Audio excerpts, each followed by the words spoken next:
Welcome to another episode of The Chaos Business, where we unravel the hidden threads of corporate history. DuPont, founded by Éleuthère Irénée du Pont, a French immigrant, originated in 1802 as a gunpowder mill near Wilmington, Delaware, initially established to meet the military demand for gunpowder. The company's success led to diversification into various chemical products over the years, evolving from a gunpowder manufacturer to a global chemical giant. DuPont's transition was driven by technological advancements, market demands, and a quest for innovation, ultimately shaping its complex history. In the pursuit of profit, DuPont's history took a dark turn, leaving a toxic legacy that poisoned millions. This is the untold story of C8, Teflon, and a corporate cover-up that spans decades.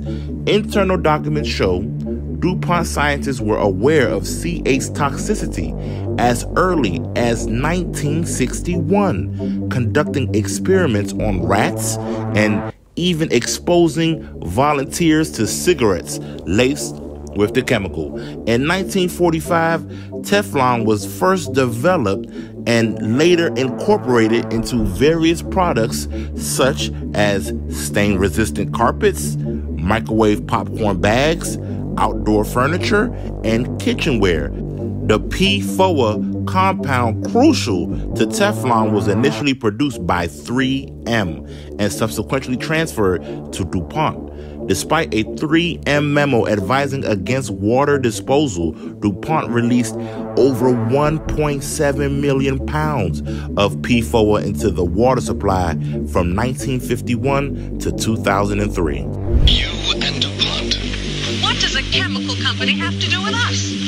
That's your drinking water over there. It is? But before you drink it, DuPont helps purify it with a chemical.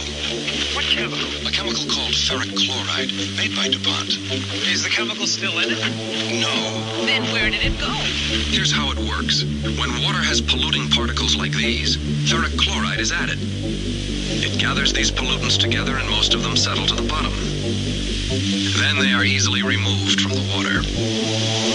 So the water we drink is free from both ferric chloride and these pollutants? That's right. Several cities are now using DuPont's ferric chloride for treatment of their drinking water. That ferric chloride's a pretty useful chemical. We think so. Well, I'd drink to that. Me too. You and DuPont. There's a lot of good chemistry between us. The irresponsible release of these chemicals into the water supply resulted in the death of cattle. Their teeth would turn black, and calves would be born with very specific facial deformities, along with the teeth of children turning black. A 2005 settlement discloses a scientific panel's findings linking C8 to various health issues, including ulcerative colitis, high cholesterol, and cancer. C8, once used by DuPont, has now infiltrated the bodies of 99.7% of Americans, and even spreads through wildfire and the environment, posing a global threat that surpasses even tobacco.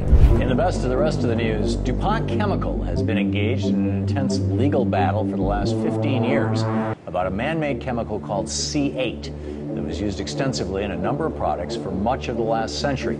That chemical is called C8 because of its 8 carbon chain, which makes up the central part of the chemical. PFOS and PFOA have mostly been phased out in the United States through a voluntary agreement from 2006 involving the EPA and major companies like DuPont.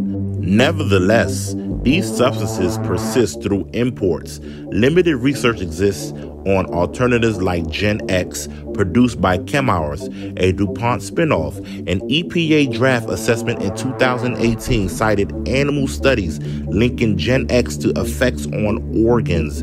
ChemHours faces legal pressure over alleged Gen X contamination, subject to a state consent order with a $12 million fine. While the EU regulates PFOS as a persistent organic pollutant, Canada has declared PFOS toxic, banning its use and import.